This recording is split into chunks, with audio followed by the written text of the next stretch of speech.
Hello, all of you. Good morning, students, and all of you most welcome in our channel Chemical Guru.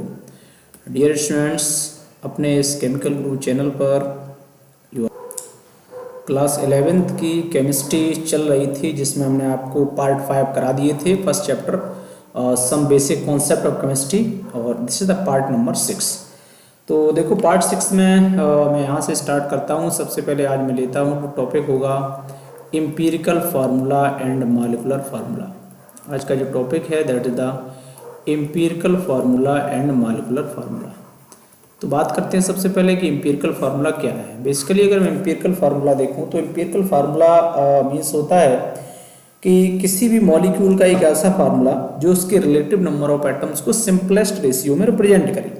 तो हम कहेंगे कि empirical formula क्या बताता है। Empirical formula it shows that, empirical formula क्या show करता है, it shows that relative number of atoms in simplest ratio. It shows that relative number of atoms in simplest ratio, relative number of atoms in simplest ratio, इसी को हम लोग बोल देते हैं एम्पिरिकल फार्मूला। जैसे कि एग्जाम्पल की अगर हम बात करें तो फॉर एग्जाम्पल मैंने ग्लूकोज लिया। ओके, ग्लूकोज का फार्मूला होता है C6H12O6, राइट। ग्लूकोज अगर मैंने यहाँ पर लिया है और ग्लूकोज का फार्मूला होता है C6H12O6। ओके, अगर मैं कहूँ इसके लिए एम्पिरिकल फार्मूला बताइए, ग्लूकोज के लिए जो एम्पिरिकल फार्मूला होगा क्या होगा, एम्पिरिकल फार्मूला ऑफ ग्लूकोज। यहाँ पर इसको सिंपलेस्ट रेशियो में रिप्रेजेंट करेंगे तो पूरी सभी नंबर को 6 से काट दो, तो 6 से काटोगे तो CH2O आ जाएगा। This is the empirical formula of glucose, right. इसके बाद देखो हम बात कर लेते हैं मॉलिक्यूलर फार्मूला। मॉलिक्यूलर फार्मूला क्या होता है। मॉलिक्यूलर फार्मूला, अगर मैं मॉलिक्यूलर फार्मूला की बात करूं तो मॉलिक्यूलर फार्मूला में बेसिकली होता क्या है, it represent the exact number of atoms. ये क्या करता है, मॉलिक्यूलर फार्मूला रिप्रेजेंट करता है, it represent exact number of atoms, it represent exact number of atoms, exact number of atoms. Molecular formula represent exact number of atoms of different elements, of different elements, of different elements in A molecule, different elements in A molecule, elements in A molecule. So for example की अगर मैं बात करता हूँ कि अगर मैं कहूँ कि molecular formula MF, molecular formula of glucose. Okay, तो ग्लूकोज का मॉलिक्यूलर फार्मूला क्या होगा, ये होगा आपका C6H12O6। ये ग्लूकोज का मॉलिक्यूलर फार्मूला है और इसका एम्पिरिकल फार्मूला CH2 हो जाएगा। इसी तरह से और भी बहुत सारे एग्जाम्पल ले सकता हूँ। फॉर एग्जाम्पल मैंने लिया कि molecular formula, okay, MF of मैं लेता हूँ ब्यूटेन। ओके, सो ब्यूटेन का मॉलिक्यूलर फार्मूला क्या होगा, सिंपल हम कहेंगे कि मॉलिक्यूलर फार्मूला हो जाएगा C4H10, इससे मॉलिक्यूलर फार्मूला ऑफ ब्यूटेन। अगर मैं ब्यूटेन का एम्पिरिकल फार्मूला की बात करूँ तो इसका एम्पिरिकल फार्मूला क्या हो जाएगा, एम्पिरिकल फार्मूला ऑफ ब्यूटेन। तो इसका सिंपलेस्ट, जितना सिंपलेस्ट रेशियो हो सके, तो मान लो इसको अगर हम 2 से डिवाइड करूँ तो 2 2 या 4 हो जाएगा और 2 5 या 10, तो C2H5। This is the empirical formula of butane. इसके बाद देखो अब हम बात करते हैं कि एम्पिरिकल फार्मूला और मॉलिक्यूलर फार्मूला में रिलेशन क्या है, इसके न्यूमेरिकल कैसे सॉल्व करते हैं। तो मैं यहाँ बात कर रहा हूँ कि एम्पिरिकल और मॉलिक्यूलर फार्मूला में रिलेशन देखना। यहाँ से ये जो हमारा एम्पिरिकल फार्मूला है कैसे निकालते हैं, एक फार्मूला होता है मॉलिक्यूलर फार्मूला, है ना। Molecular formula, molecular formula equal to empirical formula, मैं शॉर्ट में EF लिख देता हूँ। Molecular formula equal to empirical formula whole to the power n, या इक्वल टू ऐसे भी लिख सकते हैं n इंटू एम्पिरिकल फार्मूला। तो जो भी एम्पिरिकल फार्मूला आएगा उसमें n से मल्टीप्लाई कर देंगे तो आपका निकल के आ जाएगा मॉलिक्यूलर फार्मूला। अब बात आती है कि n आखिर है क्या, n क्या, व्हाट द n। n यहाँ पर होता है मॉलिक्यूलर फार्मूला वेट। n की जो वैल्यू होती है जिस हम यहाँ से कैलकुलेट कर सकते हैं, मॉलिक्यूलर फार्मूला वेट से निकाल सकते हैं। मॉलिक्यूलर फार्मूला वेट और अपॉन एम्पिरिकल फार्मूला वेट से आप इसे डिवाइड कर दीजिए। तो यहाँ से आप n की वैल्यू निकाल सकते हैं upon empirical formula wait. Empirical formula wait, empirical formula wait, तो इतना आप नोट कर लीजिएगा। इसके बाद मैं एक न्यूमेरिकल लेता हूँ कि आप किस तरह से न्यूमेरिकल हम लोग सॉल्व करते हैं।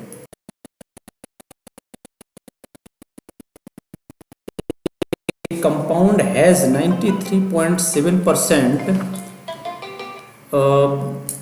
compound has 93.7% carbon and 6.29% hydrogen if its molar mass is 128 gram per mole.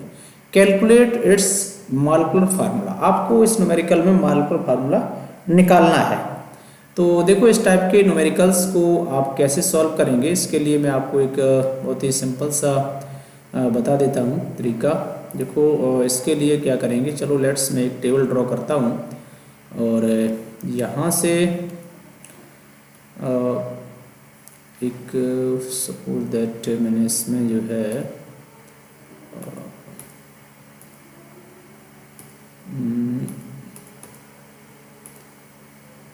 Okay so let's draw a table. एक मैं टेबल ड्रॉ करता हूँ तो देखते हैं कि इस टेबल में आप किस तरह से इसको आगे करेंगे। इसको मैं आगे यहाँ से प्रोसीड कर लेता हूँ।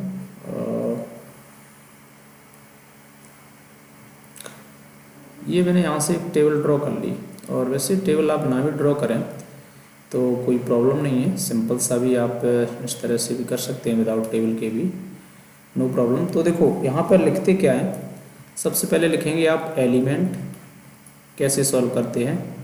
ओके एक लाइन आप यहाँ से ड्रॉ कर सकते हैं, एलिमेंट लिख लिया और एलिमेंट के बाद यहाँ लिखेंगे आप परसेंटेज जो भी गिवन होगी, राइट। एलिमेंट, परसेंटेज और एटॉमिक मास, एटॉमिक मास, और इसके बाद रिलेटिव नंबर ऑफ एटम्स यहाँ लिखेंगे आप relative number of atoms, relative number of atoms. इसके बाद लिखेंगे आप सिंपलेस्ट रेशियो। ओके इसको लिख सकते हैं रिलेटिव नंबर ऑफ एटम्स। एक चीज़ और लिखेंगे divided by least, divided by least, और इसके बाद लास्ट आता सिंपलेस्ट रेशियो, सिंपलेस्ट रेशियो। तो देखो कैसे करते हैं। तो यहाँ से मैंने इस लाइन को ड्रॉ कर दिया और स्ट्रेट लाइन नहीं हुई तो कोई प्रॉब्लम नहीं है। देखो रिलेटिव नंबर ऑफ एटम्स यहाँ से निकाल देंगे और ये डिवाइडेड बाय लीस्ट। ओके यहाँ सबसे पहले एलिमेंट कौन कौन है ये देख लो। हमारे पास दो ही एलिमेंट हैं, एक कार्बन और दूसरा हाइड्रोजन। कार्बन और हाइड्रोजन टू एलिमेंट्स हैं। और अब हम क्या करेंगे, देखो परसेंटेज कार्बन का कितना गिवन है 93.70, वो परसेंटेज जो आपको गिवन है यहाँ पर लिख लेंगे 93.70। हाइड्रोजन का कितना परसेंटेज है 6.29, ये परसेंटेज आप यहाँ से पहले नोट कर लेंगे। इसके बाद देखो कार्बन का एटॉमिक मास कितना होता है, सबको पता है 12 होता है, हाइड्रोजन का एटॉमिक मास 1 होता है। अब बात आती है कि रिलेटिव नंबर ऑफ एटम्स कैसे निकालेंगे। तो याद रखना कि percentage upon atomic mass, percentage upon atomic mass करेंगे तो रिलेटिव नंबर ऑफ एटम्स निकल के आता है। 93.70 अपॉन 12 करेंगे और जब आप इसे डिवाइड करेंगे तो डिवाइड करके ये वैल्यू आएगी आपकी 7.80, ये डिवाइड करके आप देखना। इसी तरह इसमें करेंगे 6.29, यहाँ से 6.29 अपॉन 1 से डिवाइड करेंगे तो ये तो सेम वही आ जाएगी 6.29। अब जो डिवाइडेड बाई लीस्ट आया next point, divided by least का मतलब इन दोनों में, किसमें, इसमें और इस वाली वैल्यू में जो सबसे छोटी वैल्यू होगी उस वैल्यू से सभी वैल्यूज को डिवाइड करेंगे।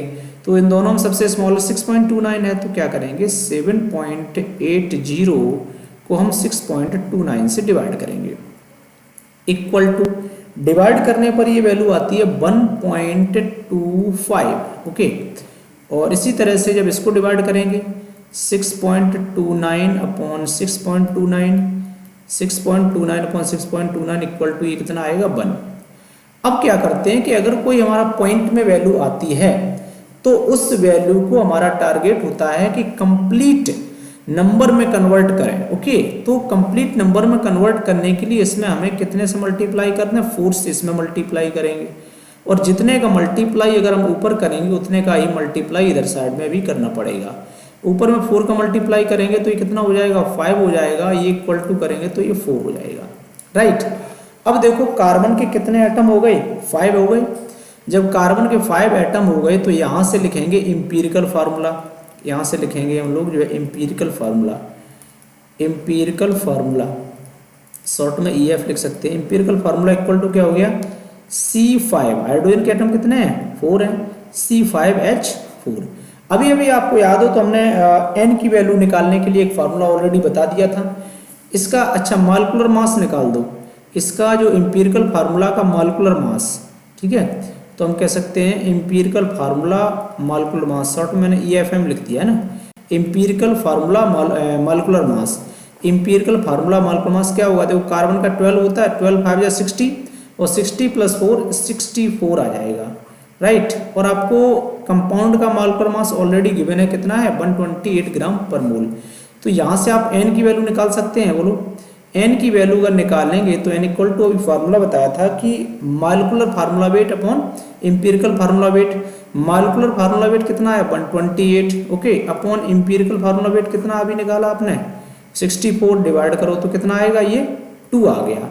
N की वैल्यू आपको पता चली 2 आ गई। और आपको पता है कि मॉलिक्यूलर फार्मूला भी हमने सॉल्व किया था कि मॉलिक्यूलर फार्मूला इक्वल टू क्या था, N और इनटू क्या था, एम्पीरिकल फार्मूला। ठीक है, तो एम्पीरिकल फार्मूला, तो N की वैल्यू कितनी आई, 2 आई, 2 का मल्टीप्लाई कर दो किसमें, एम्पीरिकल फार्मूला क्या था आपका अभी, C5H4, तो मल्टीप्लाई करेंगे तो कितना आ जाएगा, C10 यहाँ हो जाएगा, C10 और H कितना आ जाएगा यहाँ पर 8 आ जाएगा। इट मीन्स जब इसको हम सॉल्व कर देंगे तो आपका जो मॉलिक्यूलर फार्मूला जो निकल के आएगा दैट इज C10H8। ओके, तो आई होप दैट कि आपको ये न्यूमेरिकल समझ में आया हो। अगर समझ में आया है तो वीडियो को लाइक, शेयर और सब्सक्राइब कर दीजिएगा और अपने फ्रेंड के साथ शेयर करिएगा। थैंक यू, जय हिंद, जय भारत।